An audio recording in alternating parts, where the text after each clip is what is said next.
ulun untuk menyampaikan sosialisasi tentang budaya positif yang ada di sekolah, serta sekaligus kita hari ini mengadakan komunitas sekolah kita, dan mudah-mudahan kedepannya nanti komunitas sekolah kita ini akan terus berjalan. Kemudian mengucapkan juga terima kasih kepada Bapak dan Ibu Guru yang mau menyempatkan waktunya untuk hadir pada hari ini, guna untuk mendengarkan apa penyampaian ulun tentang materi hari ini. Langsung saja hari ini ulun sampaikan materinya, yaitu tadi tentang budaya positif, bagaimana kita menerapkan budaya positif di sekolah kita, yaitu judulnya hari ini itu menyebarkan pemahaman dan penerapan budaya positif. Artinya bagaimana kita di sekolah dapat melaksanakan kegiatan budaya positif bagi peserta didik, khususnya peserta didik di kelas tinggi.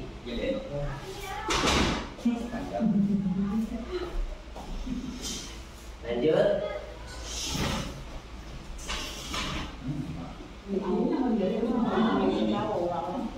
Yang pertama, konsep budaya positif yang akan kita pelajari pada hari ini. Yang pertama dulu, perubahan pada paradigma belajar. Kemudian yang kedua, disiplin positif. Yang ketiga, nilai-nilai kebajikan.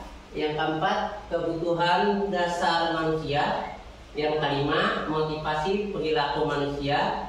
Yang keenam, posisi kontrol guru. Yang ketujuh, keyakinan kelas. Dan yang kedelapan, segitiga restitusi. Yang pertama dulu, pembelajaran dengan paradigma baru. Pembelajaran ini ternyata merupakan pembelajaran yang dibuat berdasarkan prinsip pembelajaran berdiferensiasi untuk mewujudkan profil pelajar Pancasila. Pembelajaran berdiferensiasi ini maksudnya artinya pembelajaran yang sesuai bakat dan minat peserta didik atau murid kita di sekolah. Contohnya seperti ini, apabila kita memberi pembelajaran dengan tema misalnya gotong royong, maka kita sebagai guru harus benar-benar melihat seperti apa bakat murid kita tersebut. Jangan kita fokus apa yang kita inginkan. Misalnya ada anak didik kita yang bisa menggambar atau bisa menulis, maka dari situ kita dari tema gotong royong tadi, anak-anak silakan memilih dia mau bagaimana cara menjawab pertanyaan yang kita berikan. Jangan fokus apa yang mau kita kehendaki. Itu artinya pembelajaran berdiferensiasi. Kemudian selanjutnya tentang disiplin positif. Disiplin berasal dari kata disiplina, artinya belajar yang mengacu pada disiplin diri, yang memiliki tanggung jawab terhadap apa yang dilakukannya berdasarkan nilai-nilai yang sangat diyakininya. Nah, disiplin positif salah satu caranya yaitu kita menerapkan disiplin. Tujuannya untuk menumbuhkan kesadaran peserta didik melakukan sesuatu tanpa harus diberi imbalan, penghargaan, ancaman atau hukuman. Maksudnya di sini apabila kita menyuruh siswa untuk melakukan sesuatu, jangan sampai dia di dalam hatinya ingin mendapatkan suatu imbalan atau penghargaan. Nantinya kalau kita sebagai guru menyuruh kekanakan kemudian tanpa yang sebelumnya memberikan imbalan, tanpa kita berikan imbalan, nanti dia akan merasa yang pertama pasti tentunya kecewa. Nah, tujuannya yaitu kita dapat menciptakan peserta didik yang memiliki disiplin diri sehingga perilakunya ke arah yang lebih baik sesuai nilai-nilai kebajikan universal. Yang selanjutnya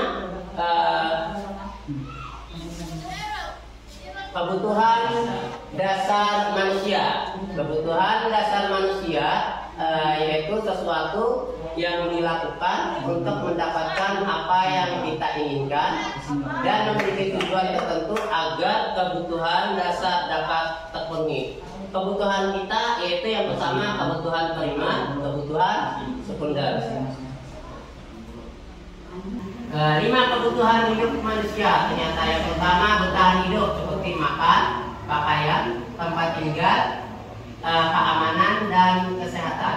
Kemudian yang kedua kebutuhan kasih sayang dan rasa diterima, yaitu diterima, dipedulikan, berbagi, kerjasama dan ditolak. Kemudian yang ketiga penguasaan. Ini mencakup harga diri, keinginan untuk dianggap, kemudian memimpin, berprestasi, diakui dan didengar. Yang keempat kebebasan, mencakup mandiri, memiliki pilihan, mencoba hal baru, mampu mengendalikan arah dirinya. Dan yang kelima kesenangan, itu yaitu bermain, humor, antusiasme dan tertawa. Lanjut, motivasi perilaku manusia. Yang pertama motivasi ekstrinsik, yaitu motivasi untuk yang pertama menghindari ketidaknyamanan atau hukuman. Kemudian motivasi untuk mendapatkan imbalan, penghargaan dari orang lain. Kemudian yang selanjutnya motivasi intrinsik, yaitu untuk menjadi orang yang mereka inginkan dan menghargai diri dengan nilai-nilai yang mereka percayai.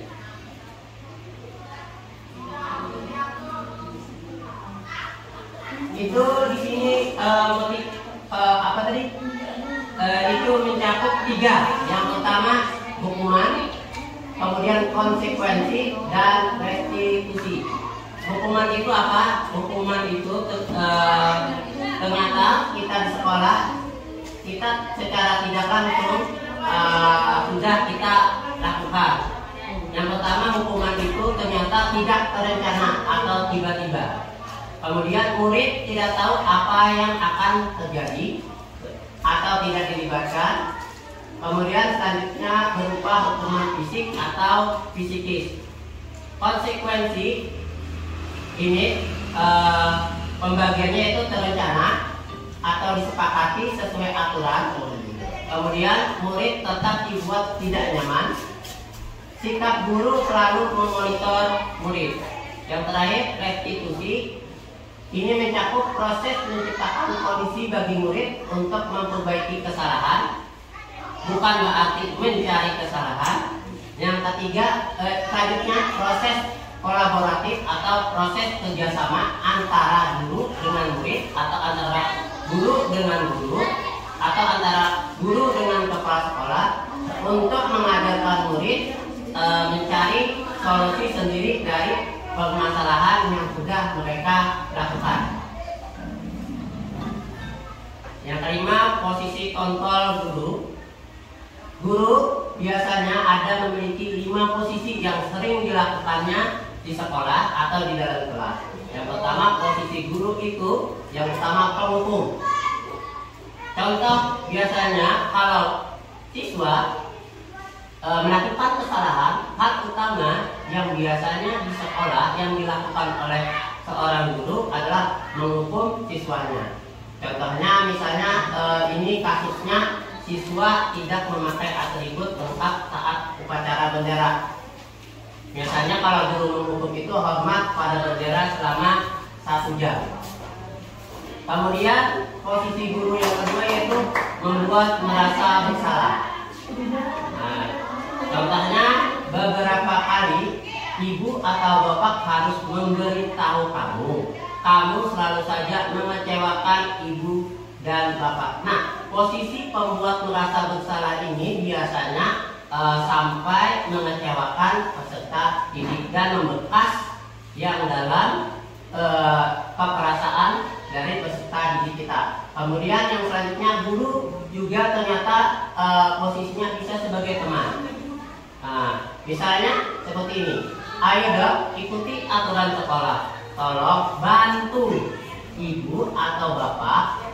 Ya, sekali ini. Ya, sudah tidak apa-apa. Lain kali jangan sampai berbuat seperti ini lagi. Kemudian yang keempat, guru itu juga sebagai pemantau. Contohnya, kamu sudah melanggar peraturan sekolah, kamu tahu konsekuensinya. Berarti murid sudah tahu apa kesalahannya dan apa akibat yang akan terjadi pada dirinya. Setelah upacara, kamu beri atributnya ke koperasi dan jangan diulangi lagi. Biasanya posisi pemantau ini berhubungan dengan posisi yang pertama, yaitu penghukum. Jadi setelah memantau, guru tahu kesalahan murid, biasanya langsung menghukum muridnya. Nah, kemudian yang terakhir, posisi manajer. Inilah posisi yang terbaik bagi guru. Kenapa? Karena di posisi inilah guru akan mencari solusi dari permasalahan yang murid hadapi, bukan mencari kesalahannya. Contohnya, apakah kamu tahu kesalahanmu? Kira-kira bagaimana kamu memperbaiki kesalahanmu? Nah, posisi kontrol guru, kita sebagai guru, apakah kita sebagai guru sudah melakukan hal-hal yang berikut ini? Yang pertama, saya kecewa sekali dengan kamu. Apakah sering kita ucapkan terhadap murid? Ya. Kemudian yang kedua, kamu tidak pernah benar melakukannya. Yang ketiga, apa rencanamu untuk menyelesaikan masalah ini? Atau mungkin sering kita katakan, ayo lakukan demi bapak ibu ya. Atau mungkin yang terakhir pernah kita ucapkan, kamu tidak pernah mendapat nilai jika tidak mengerjakan tugas. Inilah biasanya sering kita ucapkan apabila kita bertemu murid yang mengalami permasalahan. Kemudian selanjutnya tentang keyakinan kelas. Keyakinan kelas ini biasanya dilaksanakan bisa di sekolah secara umum atau di dalam kelas. Mengapa keyakinan kelas? Mengapa tidak peraturan kelas? Sering kita biasanya kalau di dalam kelas kita biasanya sepakat dengan murid peraturan kelas, apa saja peraturan di dalam kelas, apa saja peraturan yang boleh dilaksanakan dan yang tidak boleh dilakukan. Nah, bagaimana cara pembentukan keyakinan kelas? Keyakinan kelas itu yang pertama harus kita bentuk bersifat abstrak, artinya ringkas, jelas, mudah dipahami. Kemudian berupa pernyataan universal, artinya umum, dibuat dalam pernyataan yang positif, tidak yang bersifat negatif. Contohnya, misalnya di dalam kelas, biasanya kita contohnya dilarang membuang sampah sembarangan. Nah, itu bersifat negatif. Harusnya buanglah sampah pada tempatnya. Jadi kata dilarang atau jangan, nah itu harusnya dalam pembentukan keyakinan kelas itu tidak diperbolehkan. Kemudian sedikit saja agar mudah diingat. Jadi keyakinan kelas jangan terlalu banyak. Misalnya keyakinan kelasnya sampai 50 atau sampai 100, jangan. Ya minimal 5. Tapi dari 5 itu peserta didik kita dapat menerapkannya. Kemudian sesuai dengan kondisi kelas. Jadi ingat kondisi kelasnya bagaimana, supaya siswa tadi atau kita sebagai guru mudah menerapkannya. Kemudian keyakinan kelas ini dibentuk tidak sendiri, harus berdiskusi, harus kolaboratif, bekerja sama dengan semua warga sekolah atau dalam kelas antara guru dengan murid. Kalau di sekolah itu kepala sekolah beserta dewan guru serta petugas sekolah lainnya, agar sama-sama keyakinan kelas itu dapat dilaksanakan, tidak dilakukan secara sepihak. Yang terakhir yaitu tentang segitiga restitusi, yaitu suatu proses dialog antara guru dengan murid untuk tujuannya di sini menghasilkan murid yang mandiri dan bertanggung jawab.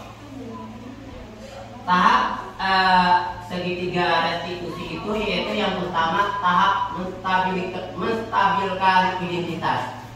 Berdasarkan prinsip membuat kesalahan adalah bagian dari proses pembelajaran.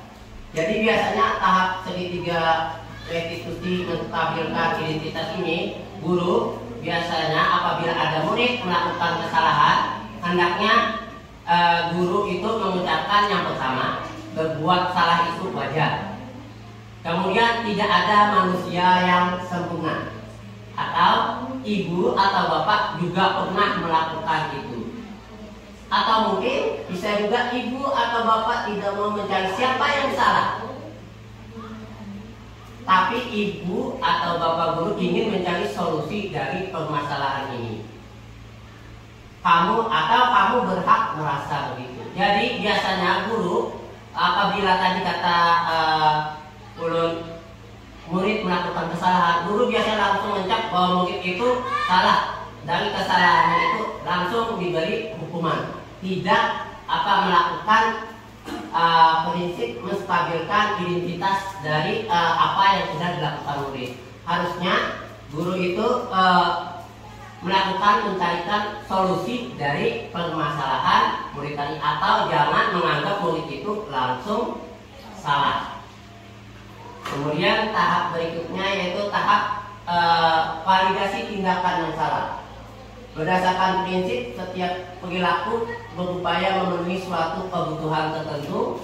Misalnya yang sering dilakukan atau diucapkan oleh guru, kamu pasti punya alasan mengapa melakukan itu. Jadi kita harus mencari tahu apa alasan dari murid tersebut.